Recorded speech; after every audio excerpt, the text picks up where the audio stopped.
Americapalooza Boomers Talking about our generation, the 1960s. 1965. The smiley face was created by Harvey R. Ball, an advertising artist for State Mutual Life Assurance Company in Worcester, Mass. The idea was to improve employee morale and have everyone smiling more. The smiley face was popular in the 1960s, and then in the 1970s, brothers Bernard and Murray Spain discovered the icon was not copyrighted.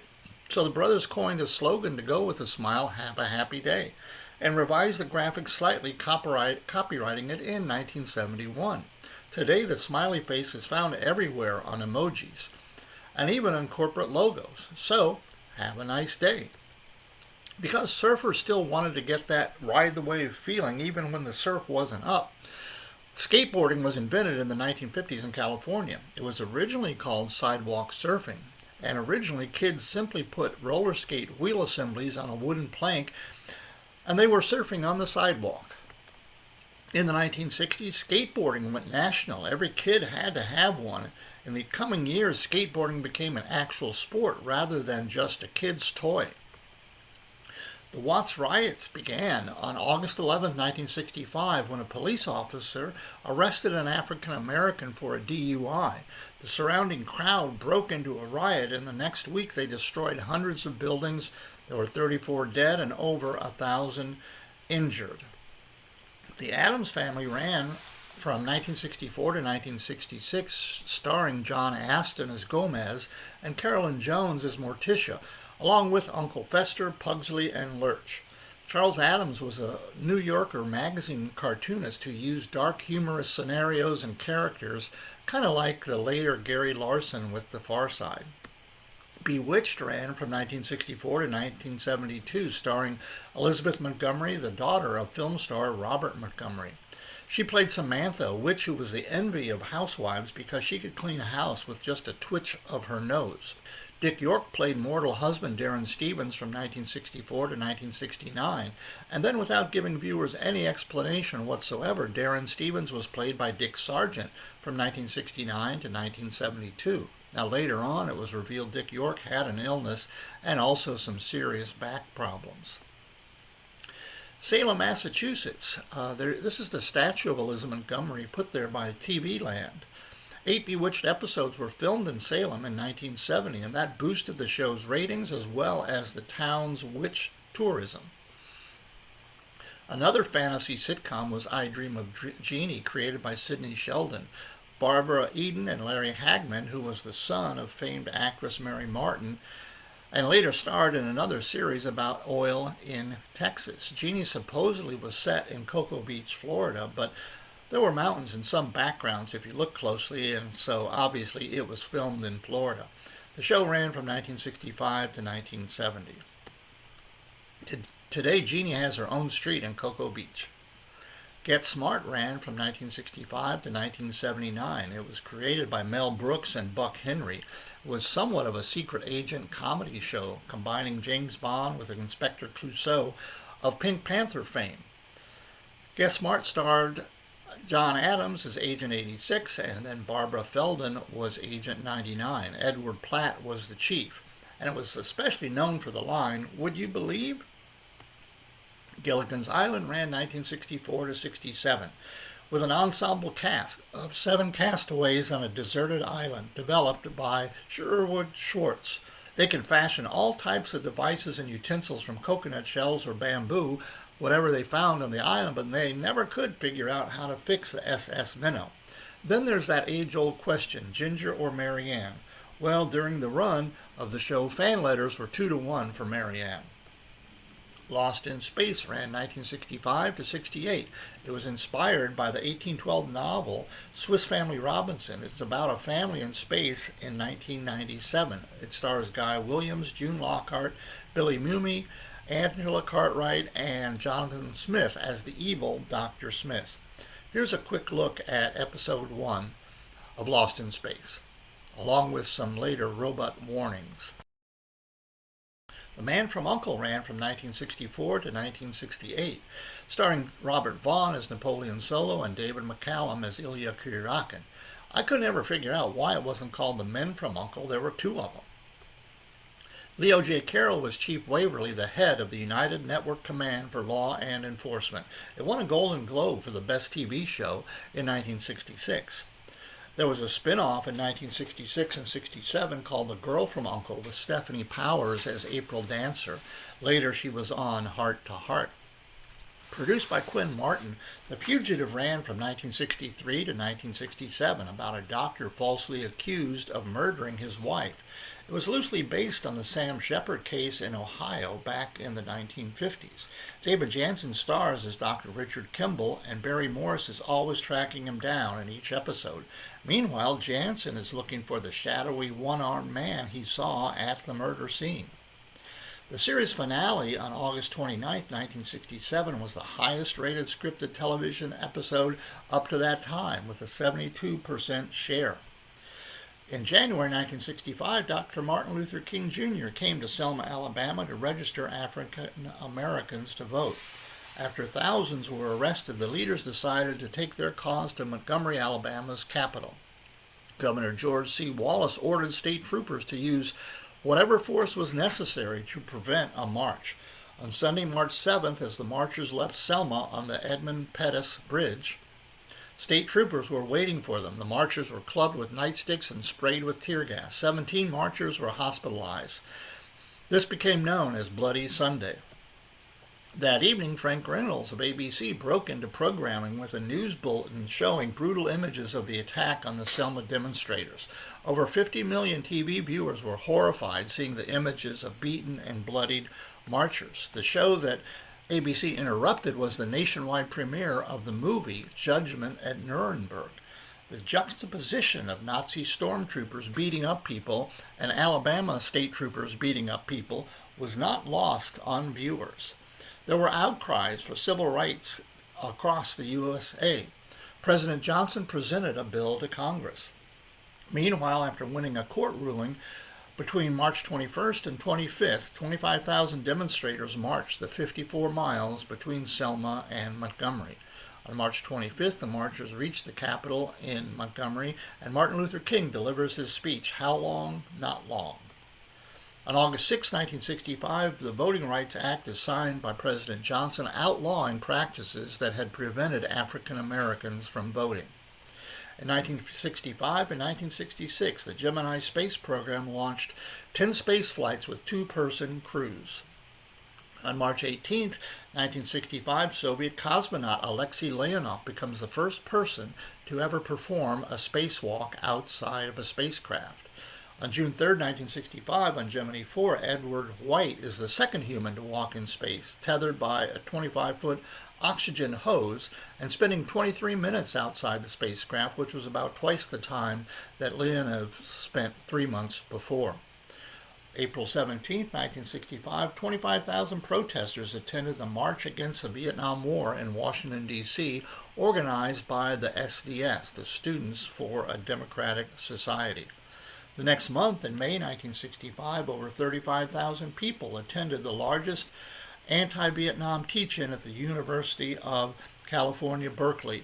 In October 1965, Gallup polls showed the American public were 64% supporting U.S. involvement in Vietnam. 1966. The Mary Quant designed miniskirt appears in London and becomes the fashion statement for the entire 1960s. Batman premiered on ABC in January 1966, featuring Adam West as Batman/Bruce Wayne and Burt Ward as Robin/Dick Grayson. Bat was the favorite prefix for many names for objects: the Bat Computer, the Bat Cave, the Batmobile, the Bat Utility Belt, and the Bat Knockout Gas. The campy tongue-in-cheek show had scenes where villains were filmed from slanted camera angles. This helped to show that the villains were crooked. Batman producers created special effects for climbing a building. Really amazing here. They just turned it sideways. Here's a road gallery of guest villains that appeared on Batman. This was Lee Merriweather, Frank Gorshin, Burgess Meredith, and Cesar Romero. For those keeping score at home, Julie Newmar and Eartha Kitt also played Catwoman on Batman. Rudy Valley and Glynis Johns, Vincent Price, Victor Buono as King Tut. I Spy was a secret agent adventure series that ran from 1965 to 1968 and starred Robert Culp and Bill Cosby. It was the first dramatic TV series to have a black actor playing a lead role. Star Trek was on NBC from 1967 to 1969. It was a science fiction show created by Gene Roddenberry, and it was partly based on Jonathan Swift's novel Gulliver's Travel and popular Western shows of the time. Roddenberry just changed the setting to the 23rd century in outer space. It starred William Shatner, Leonard Nimoy, Nichelle Nichols, DeForest Kelley, and George Takei. After it ended, the show became a cult classic with series of movies, television revivals, merchandise, and Trekkie conventions, all generating $7 billion as a franchise. I also recommend Bruce Gobioff's Ollie class, The Science of Star Trek. Here on Star Trek, human-like aliens capture the crew of the Enterprise with their telekinetic powers and torture them. Here we see Nichelle Nichols and William Shatner have the first interracial kiss on scripted TV. Space, the final frontier. These are the voyages of the starship Enterprise, to explore strange new worlds, to seek out new life and new civilizations, to boldly go where no man has gone before. I'm so frightened, Captain. I'm so very frightened. That's the way they want you to feel. Makes them think that they're alive. I wish I could stop trembling. Try not to think of them. But I'm not afraid. I am not afraid.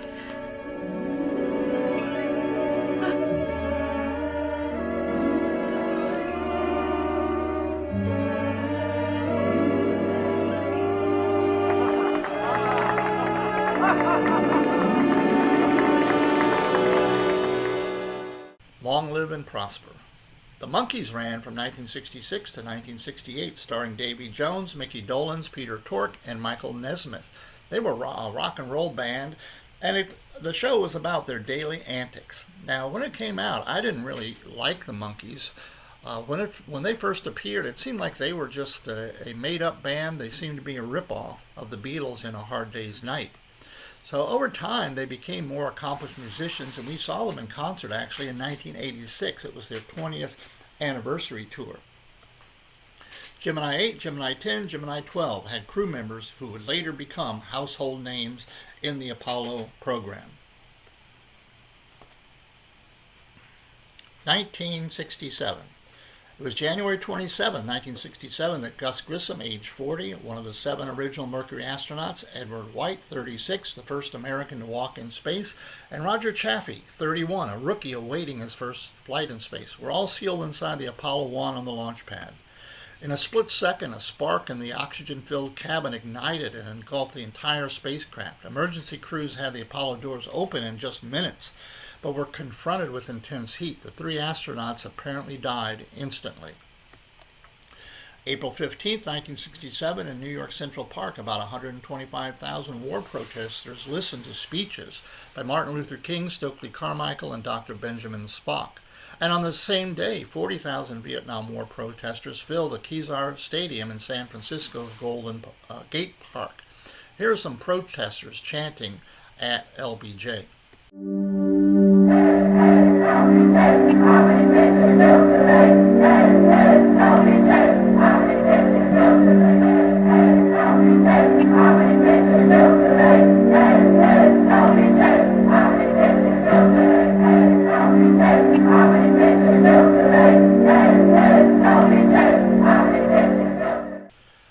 And at the Gallup poll, October 1967, 46% said it was a mistake to send troops to Vietnam, and 44% said it was not a mistake. The Six-Day War began on May 22, 1967, when Egypt closed Israeli shipping access to the Red Sea. Israel declared war and from June 5th to June 10th occupied areas of Syria, Egypt, and Jordan.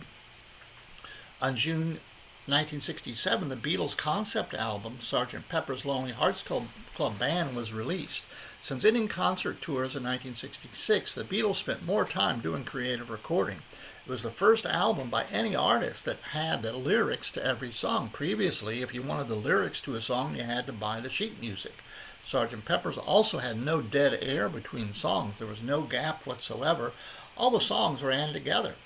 I bought this album just as soon as it came out, and I thought it was a great creative leap by the Beatles. I played it over and over. Now, rumors circulated that Lucy in the Sky with Diamonds stood for LSD, but John Lennon explained the song was inspired by a drawing of his 4-year-old son Julian. Other rumors also were, why was there a funeral scene on the cover? Sgt. Pepper's won 4 Grammys and was Record of the Year for 1967. In 2012, Rolling Stone magazine ranked Sgt. Pepper as the #1 on its list of greatest albums of all time. The Sgt. Pepper album inspired the creation of an off-Broadway musical in 1974 and a feature film in 1978. And Sgt. Pepper still shows its influence over 45 years later at the 2012 London Olympic Games, when the British athletes dressed in Sgt. Pepper's uniform came in for the Olympic opening ceremonies. The Summer of Love was a social phenomenon that occurred in 1967 when about 100,000 young people from across the country came to San Francisco's neighborhood of Haight-Ashbury. Here's a quick documentary of the Summer of Love with Scott McKenzie performing the famous song that was actually written by John Phillips of the Mamas and the Papas.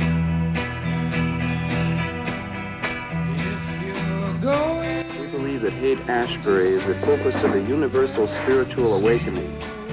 The Summer of Love is an expression of this awakening.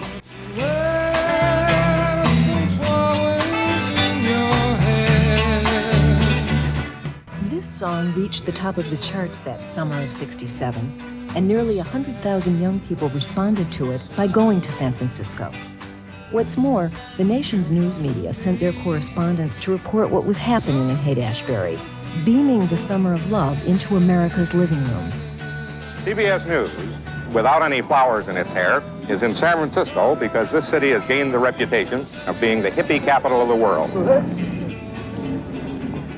I'm Harry Reasoner. The Summer of Love was one of the most pivotal and provocative events of the '60s. To mainstream Americans, young and old, this summer was an eyeful, an oddity.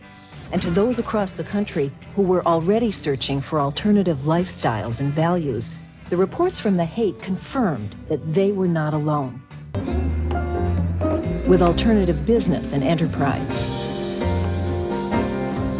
with alternative religions, there was alternative everything, because this was a community that was throwing out the old rules and living by an entirely new set of values. We'll be a loving there. Here's some photos of Haight-Ashbury when I went there about 50 years later, a short photo essay.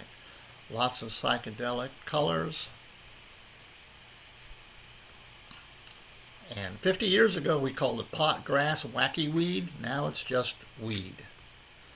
Now, what was I doing in the summer of 1967? Well, my family took a road trip. I'm in the middle here now, 15 years old. I'd become interested in photography the year before, so I have my steady Kodak Instamatic camera with me. We took a road trip to Expo 67 held in Montreal, Canada, and it celebrated Canada's centennial year. My postcard of the Canada Pavilion at Expo 67. Here's the U.S. Pavilion during the fair. The fairground was built on some islands in the St. Lawrence River. There were 90 pavilions with 62 participating nations and over 50 million visitors, making it the highest attendance at any World's Fair up to that date.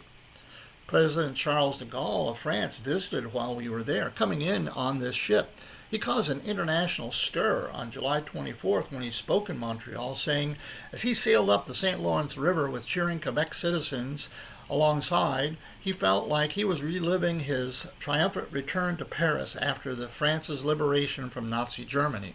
He concluded his speech to the Montreal crowd by his now infamous words, Vive le Québec libre. Now, excuse my French pronunciation, but that means long live free Quebec.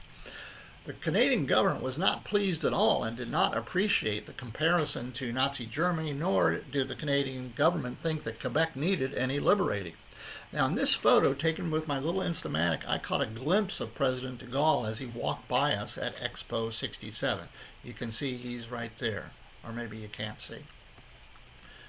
When I visited Montreal in the past 20 years or so, people tell me that 1967 was actually the last good year before Montreal's economic decline. For years prior to Expo 67, Montreal had been the most populous Canadian city and was the country's economic center. But over the next couple of decades, Toronto surpassed Montreal in those key measures. The Newark riot of July 12th to 17th began after patrolmen pulled an African American out of a car after a traffic stop. The rioting lasted for 4 days, with stores burned and looted and 26 people dead. Only a week later, July 23rd to 28th, 1967, Detroit erupted with 2,000 injured, 41 dead, and property damage of about $500 million. Hair was the American tribal love rock musical. It opened off-Broadway in 1967 and then on Broadway in 1968. It's a story about long-haired young people of the age of Aquarius living in New York City and fighting against the draft and the Vietnam War. With great tunes, the cast album was #1 on the Billboard charts for 13 weeks and earned a Grammy in 1969. 5 songs from Hair, recorded by 4 different performers, reached the top 4 of the charts. They are listed here. And Hair had some great and clever lyrics. Give me a head with hair. And why is your hair shoulder length or longer? Well, it's not for the lack of bread, like the Grateful Dead. In 1968, in January, the North Vietnamese attacked 100 South Vietnamese cities in the Tet Offensive. They wanted the U.S. to reduce its presence in Vietnam. The attacks were beaten back by the South Vietnamese and USA, but it was a public relations disaster for President Johnson. With an eye on the 1968 elections, Johnson had been claiming there was light at the end of the tunnel to end the Vietnam War. It was obvious those claims were totally wrong. In February 1968, CBS anchor Walter Cronkite reported from Vietnam. It is increasingly clear to this reporter that the way out is to negotiate a peace as people who did the best they could to defend democracy. President Johnson's reaction to his closest advisors was, if I've lost Cronkite, then I've lost Mr. Average American Citizen. Only a few days later, on March 12th, Senator Eugene McCarthy, a peace candidate, nearly beat sitting President Lyndon Johnson in a New Hampshire primary. Only 4 days later, on March 16th, Senator Robert F. Kennedy of New York ends months of speculation and announces his candidacy for the presidency. Here's Robert and Ethel Kennedy campaigning. 2 weeks later, on Sunday evening, March 31st, regular TV was preempted for President Lyndon Johnson to speak about Vietnam. After 40 minutes, he pivoted to another topic and said, I shall not seek and I will not accept the nomination of my party for another term as your president. The announcement came out of the blue. It shocked the country. Johnson halted the bombing in Vietnam and announced he won't run for re-election. Now, we've seen Martin Luther King in action already. He was born January 15, 1929 in Atlanta, Georgia. His actual birth name was Michael King, but in 1934, at age 5, he and his father, Reverend Michael King Sr., who was pastor of Atlanta's Ebenezer Baptist Church, attended a Baptist church conference in Germany. The father and son witnessed early Nazism firsthand in Germany, and they also studied the life of church reformer Martin Luther. Upon their return, his father renamed himself Martin Luther King Sr., and his son Martin Luther King Jr.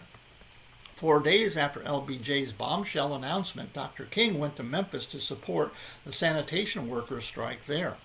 He stayed here at the Lorraine Motel in this room. On the evening of April 3rd, 1999, Dr. King gave the following speech.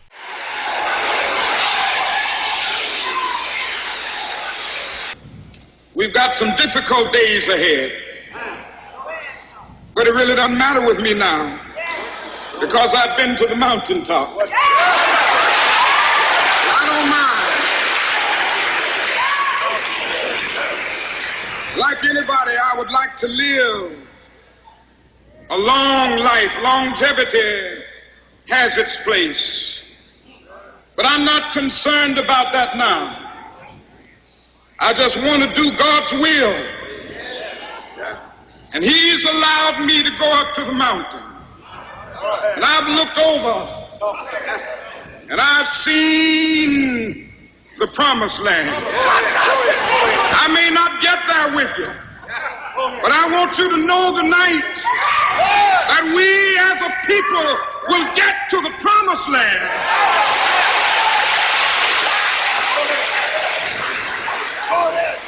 So I'm happy tonight. I'm not worried about anything. I'm not fearing any man. Mine eyes have seen the glory of the coming of the Lord.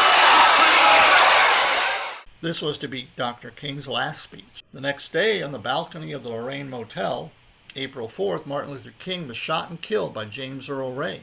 King's assassination leads to violence and race riots in U.S. cities. Today, the Lorraine Motel has a very compelling museum of the civil rights movement. This is the balcony of the Lorraine Hotel where Dr. King was shot. The brick rooming house across the street where the fatal bullet came from, and there's a line in the pavement showing the path of the fatal bullet. Here's a view from the bathroom of the brick rooming house looking back toward the balcony with the wreath. This is the position of James Earl Ray, who shot King with a rifle on April 4th. This is the tomb of Martin Luther King in Atlanta, and the imposing Dr. Martin Luther King Memorial in Washington, D.C. Similar to his last speech, he appears to be coming out of a mountaintop. Dr. King's statue looks to be unfinished, too, just as his life work appeared to be unfinished.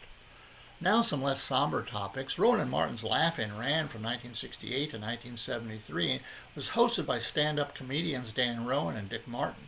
The show's name played off hippie culture language of be-ins and love-ins. The show had topical comedy and current event comedy, and there was a psychedelic joke wall, as well as a party segment where cast members popped up or out with short jokes, sometimes with sexual innuendos. Judy Carn was the Sakatumi girl who would be doused with water or fall through a trapdoor when she uttered that phrase, Sakatumi. Sometimes similar phrases would create similar mishaps, such as saying, "It may be rice wine to you, but it's sake to me," or "It may be an outlet to you, but it's a socket to me." Here's an example.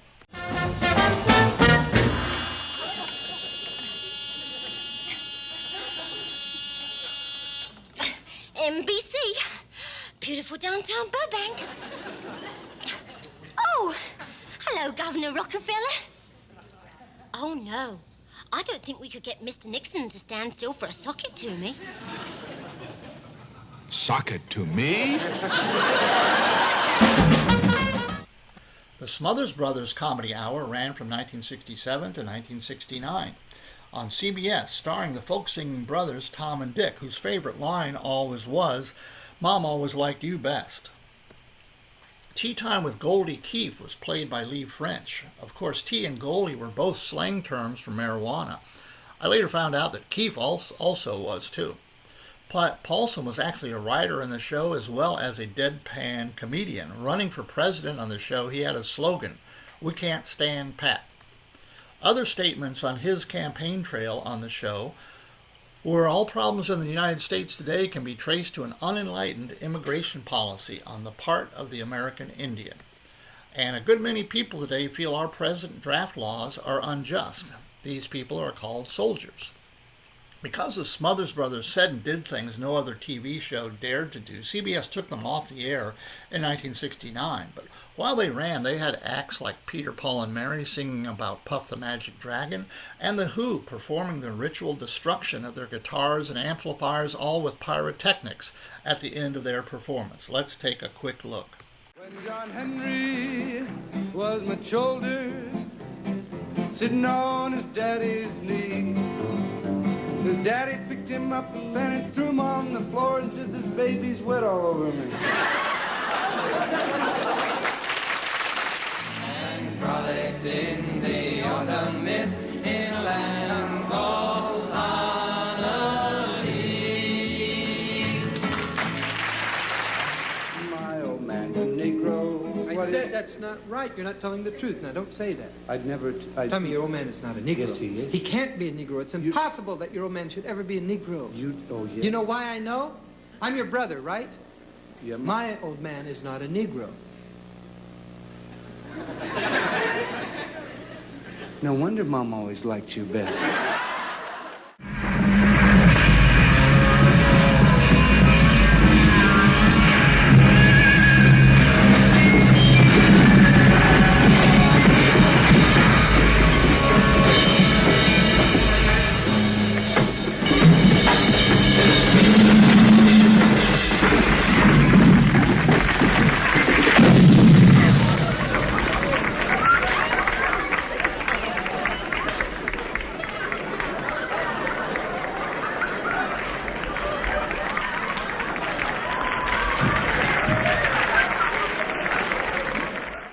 On June 5th, 1968, at the Ambassador Hotel in Los Angeles, California, shortly after midnight, Robert F. Kennedy and his supporters celebrate his victory in California's presidential primary. On his way to the press room in the pantry, a Jordanian Christian, Sirhan Sirhan, approached Kennedy and shot a total of 8 times. 3 bullets hit the senator, 1 in the head from point-blank range. 5 others were injured by his shots. Sirhan was immediately subdued and disarmed. He opposed Israel and despised Kennedy for supporting Israel. He planned the RFK shooting to occur on the first anniversary of the Six-Day War, when Israel had occupied part of Jordanian territory. In 1969, Sirhan was sentenced to death. Later, it was commuted to life in prison. In August 2021, just a couple months ago, he was granted parole, but his release has not yet been determined. Senator Robert F. Kennedy died the following day and was buried at Arlington National Cemetery, only a few feet away from his brother, JFK. That is what he leaves us. My brother need not be idealized or enlarged in death beyond what he was in life. To be remembered simply as a good and decent man who saw wrong and tried to right it, saw suffering and tried to heal it, saw war and tried to stop it. Those of us who loved him and who take him to his rest today pray that what he was to us and what he wished for others will someday come to pass for all the world. As he said many times in many parts of this nation, to those he touched and who sought to touch him. Some men see things as they are and say, why? I dream things that never were and say, why not?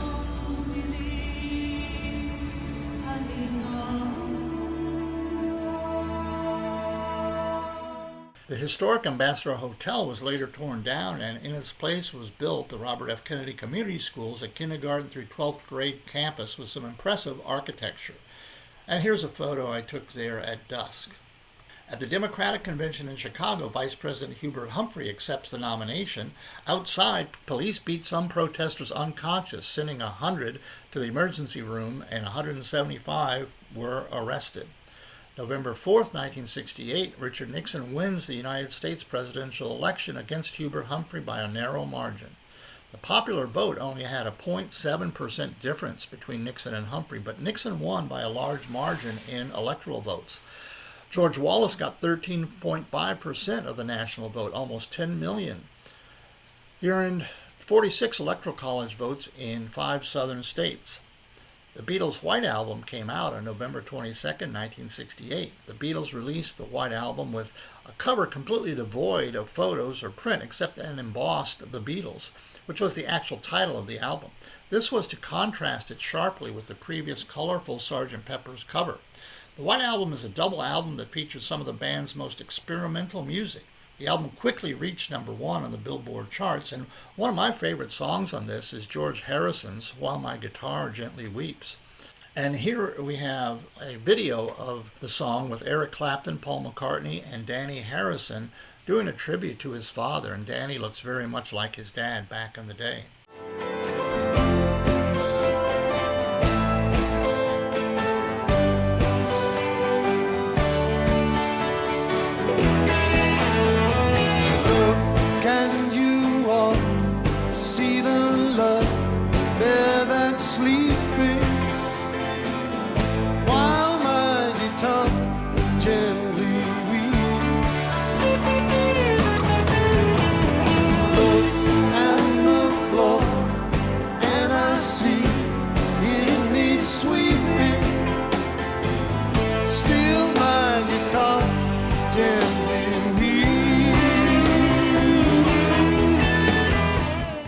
So Eric is here on Earth watching over George's son, and George is up in heaven watching over Eric's son up there. On October 11, 1968, Apollo 7 was the first Apollo flight since the disastrous Apollo fire almost 2 years before. On December 1st, 1968, Apollo 8 was the first spacecraft to leave Earth's orbit and orbit the moon, return safely to Earth. On Christmas Eve, the astronauts read passages from Genesis in the Bible in a live TV broadcast back to Earth. Borman concluded the broadcast, and from the crew of the Apollo 8, we wish you good night, a Merry Christmas, and God bless all of you on the good Earth. Stanley Kramer's 1967 Guess Who's Coming to Dinner is the story of an interracial romance and the reactions of the two sets of parents. It stars Spencer Tracy and Katharine Hepburn in their ninth and final movie together with Sidney Poitier and Catherine Houghton, who is Hepburn's niece. Spencer Tracy passed away only 17 days after filming was completed. Butch Cassidy and the Sundance Kid is a 1969 film about two outlaws in the Old West who flee to Bolivia and take up criminal lives there. With Paul Newman, Robert Redford, and Catherine Ross, it was the top-grossing movie of 1969. AFI ranked it the 7th best Western of all time, and the Bacharach David song, Raindrops Keep Falling on My Head, won the Best Song Oscar. Easy Rider is a 1969 counterculture film with Peter Fonda, Dennis Hopper, and Jack Nicholson that struck a chord with the younger generation. Primarily, this was due to its favorable portrayal of hippie lifestyle drug use and a superb musical soundtrack. Get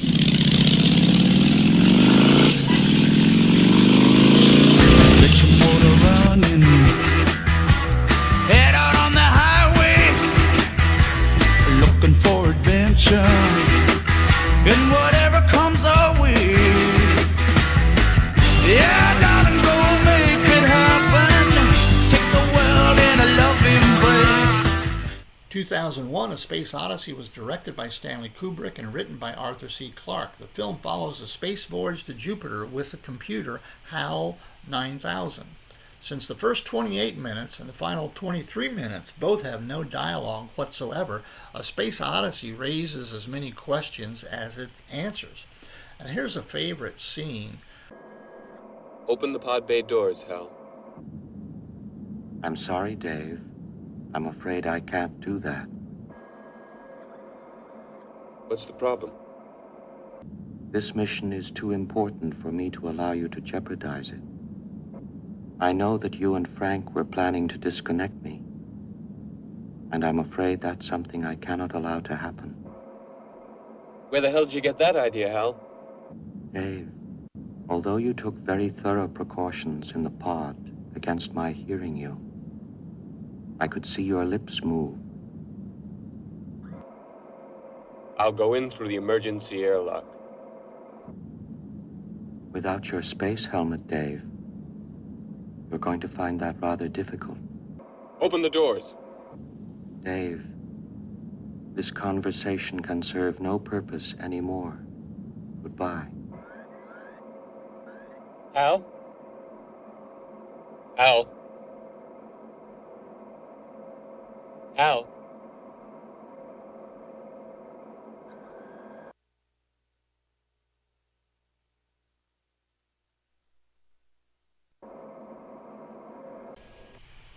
The Graduate was a Mike Nichols-directed 1967 romantic comedy with college graduate Dustin Hoffman returning home, unsure of what to do with the rest of his life. Then he can't decide between a relationship with the wife of his father's business partner, played by Anne Bancroft, or her daughter, played by Catherine Ross. It was a great soundtrack by Simon and Garfunkel. Here's a quick scene. May I ask you a question? What do you think of me? What do you mean? You've known me nearly all your life. You must have formed some opinion of me. Well, I always thought that you were a very nice person. Did you know I was an alcoholic? What? Did you know that? Look, I think I should be going. Sit down, Benjamin. Mrs. Robinson, if you don't mind my saying so, this conversation is getting a little strange. Now, I'm sure that Mr. Robinson will be here any minute now. No. What? My husband will be back quite late. He should be gone for several hours. Oh, my God. Pardon? Oh, no, Mrs. Robinson, oh, no. What's wrong? Mrs. Robinson, you didn't expect... What? You didn't really think I'd do something like that. Like what? What do you think? Well, I don't know. For God's sake, Mrs. Robinson. Here we are. You got me into your house. You give me a drink. You put on music. Now you start opening up your personal life to me and tell me your husband won't be home for hours. So? Mrs. Robinson, you're trying to seduce me. Aren't you? 1969. On January 30th, the Beatles with Billy Preston gave their final live performance on the roof of Apple Studios in London. The live performance was an impromptu event that ran for 42 minutes and later was featured in their film Let It Be. On March 3rd, 1969, Apollo 8 tested all systems required for a lunar landing, and on May 1969, Apollo 10 orbited the Earth 31 times and descended into within 9 miles of the moon without landing. It was the dress rehearsal to land on the moon. On July 16th, Apollo 11 lifted off with Neil Armstrong, Michael Collins, and Buzz Aldrin. On July 20th, Neil Armstrong and Buzz Aldrin became the first of only 12 humans to ever set foot on the moon. It was one of the biggest accomplishments in human history. Michael Collins was in Columbia, the command module orbiting the moon. After 21 and a half hours on the moon, the lunar module Eagle with Armstrong and Aldrin leaves the moon surface and reunited with Collins in the Columbia. On July 24th, the Columbia, carrying all 3 astronauts, splashed down in the Pacific, 6 months ahead of President Kennedy's deadline for the moon flight goal. The number of people around the world who watched or listened to the moon landing is estimated at 750 million people. About 750 million people. For at least a few hours, the world was one. Now here's a video of the moon landing. There's 2 parts, Tranquility Base here, and then coming down the ladder. A lot of people were turning blue in this. The reference was because Armstrong saw that the selected landing site was full of boulders and impossible to land on. So the fuel was running very low when he visually located a safe spot to land. When he finally got down, there was less than 20 seconds worth of fuel left. And if there had been a crash landing, there was little or no chance of getting Armstrong and Aldrin back to Earth. Okay, engine stop. ATA at a descent. Mode control both auto. Descent engine command override off. Engine arm off. 413 is in. We copy you down, Eagle. Listen, Tranquility Base here. The Eagle has landed. Roger, Tranquility. We copy you on the ground. You got a bunch of guys about to turn blue. We're breathing again. Thanks a lot. Okay, Neil, we can see you coming down the ladder now. Roger, we copy. Pretty good little jump. I'm going to step off the limb now.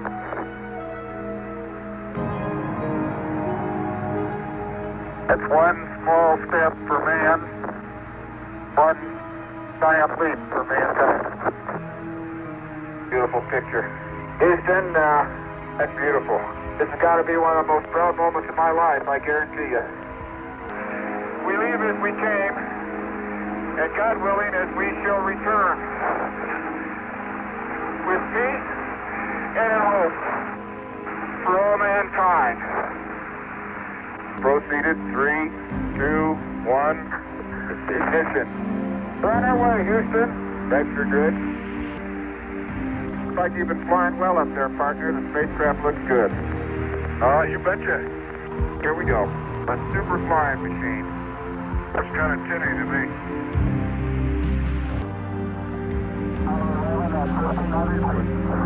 Morning, Roger, copy out.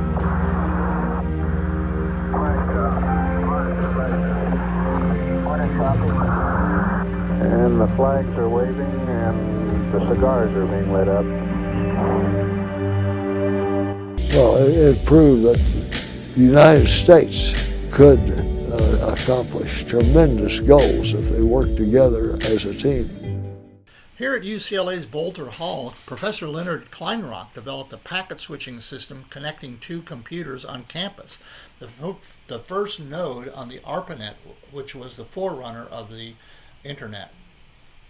On October 29th, He sent a message to another connected computer at the Stanford Research Institute over 300 miles away. The first message was log in, but after the first 2 letters were entered, the system crashed. But Stanford actually did receive the message. Later, more universities were connected, and lo and behold, the internet was born. Late on Saturday, July 19th, Senator Ted Kennedy crashed his car off this bridge on Chappaquiddick Island. Kennedy's passenger was 28-year-old Mary Jo Kopechne. She was trapped inside the vehicle and died.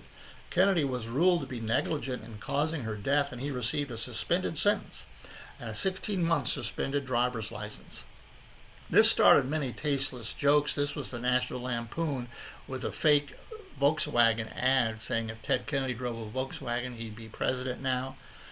Johnny Carson as Karnak also had some really tasteless jokes at the time involving we'll cross that bridge when we get to it.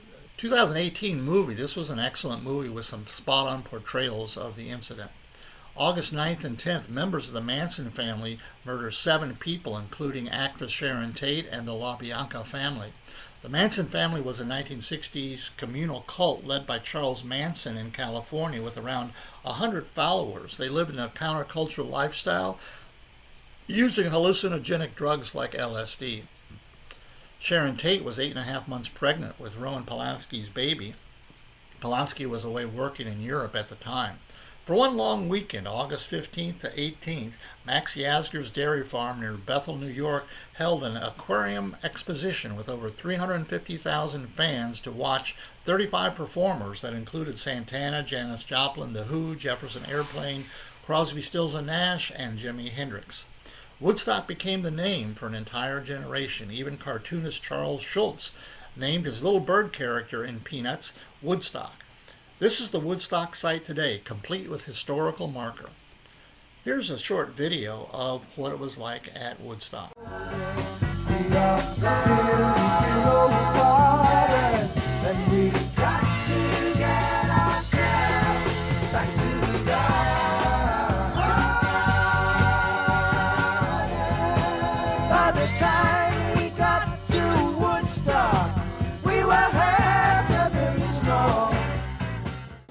This is the largest group of people ever assembled in one place. The important thing that you've proven to the world is that 500,000 kids, and I call you kids because I have children older than you are, 500,000 young people can get together and have 3 days of fun and music, and have nothing but fun and music, and I God bless you for it. All of you big strong men, Uncle Sam needs your help again. Got himself in a terrible jam way down yonder in Vietnam. Put down your books and pick up a gun. We're gonna have a whole lot of fun. And it's 1, 2, 3. What are we fighting for? Don't ask me, I don't give a damn. The next stop is Vietnam. Freedom, freedom, freedom, freedom. Sometimes I feel like a motherless child. Bringing in a couple of keys. Don't touch my bags if you please, Mr. Customs Man. A lot of freaks. It's incredible. I heard the New York thruway's closed. Closed? All right, friends, you have seen the heavy groups. Now you will see morning maniac music. Believe me, yeah.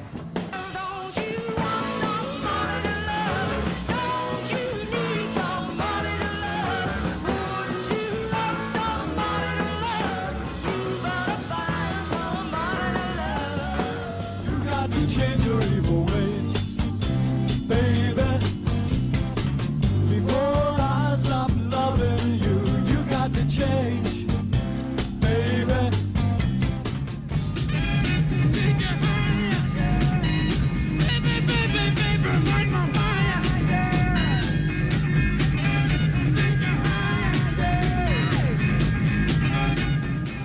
Behind you, I see the millions. All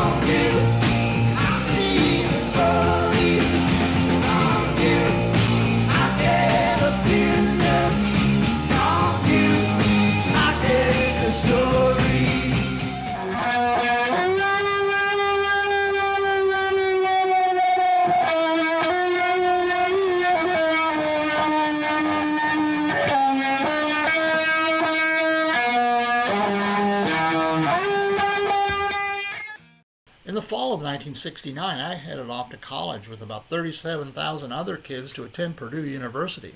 In regard to protest, Time magazine once called Purdue the campus was a hotbed of student rest. In other words, not many protests there. Now, like all college students, we were know-it-all, smart Alex, and we had nicknames for everything. So we rearranged the letters on our decals and stickers and put them on windows and signs and everywhere. A group of us went to see the Rolling Stones at the University of Illinois on October 15th, 1969. The Stones were in their prime then, with B.B. King as the opening act. But about 2 weeks later, the Rolling Stones had 300,000 fans at Altamont Speedway in California, and it became a brutal death scene when a teenager carrying a gun and a knife moved toward the stage. Hells Angels motorcycle club members providing concert security stabbed him to death. 3 other concert goers also died in alcohol or drug-related accidents. Here's the Altamont site today. On September 26th, the Beatles released Abbey Road, their final album recorded together. The album's cover has the iconic photograph of the Beatles walking across the zebra, which is the UK name for a crosswalk on Abbey Road near the entrance to the EMI recording studio. The album reached number 1 on the charts around the world, remaining there for over 80 weeks, over a year and a half. And so, yes, when I was in London about 10 years ago as a Beatle fan, I had to take this photo. But the Beatles symbolism, they're walking away from the EMI studio. Were they walking away from the Beatles? And why were they dressed like for a funeral? John was a clergyman, Ringo the undertaker, George was a gravedigger.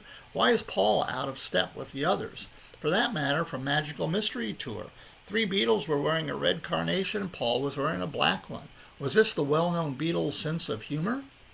And Sgt. Pepper, Paul faces backwards. And why in the funeral scene is Paul's bass guitar in flowers? Well, inquiring minds on campus wanted to know. And so since I had worked in my high school newspaper and been editor of the yearbook there, I had decided to become an investigative reporter for a campus underground newspaper called the Purdue Dimension. The guys in the dorm and numerous others on campus helped our research, spending hours listening to Beatles records. We interviewed students who were studying there from the UK and professors of audiology. Here is some of my research that was published under my byline starting October 6, 1969. And I want you to listen to the end of Strawberry Fields, where you can hear I Buried Paul, and then the White Album, Revolution number 9, played backwards, says Turn Me On Dead Man.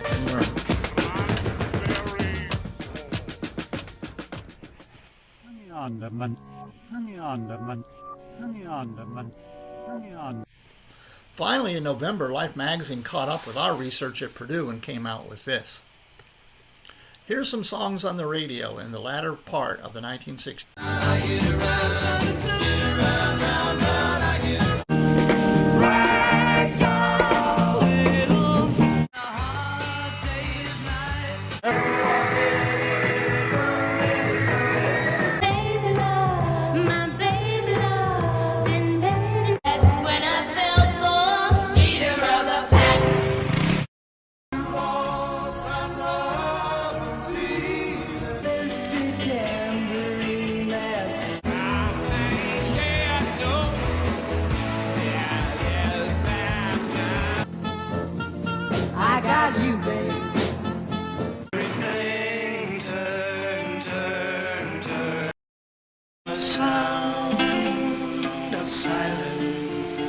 These boots are made for walking.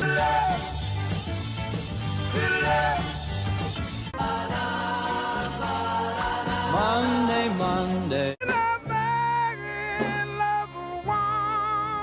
Strangers in the night, exchanging glances.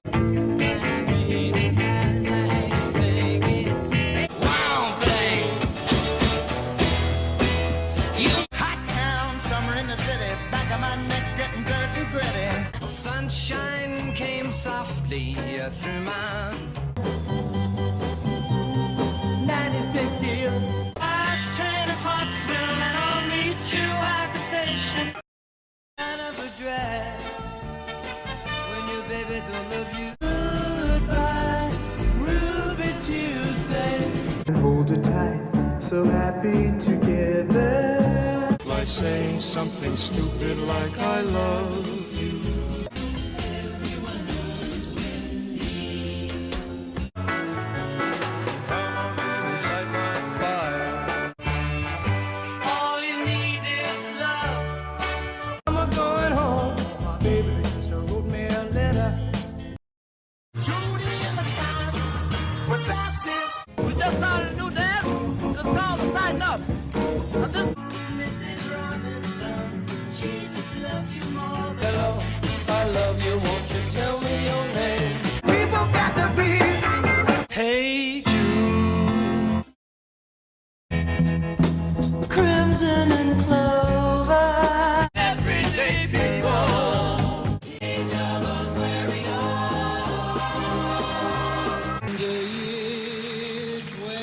525. With suspicion.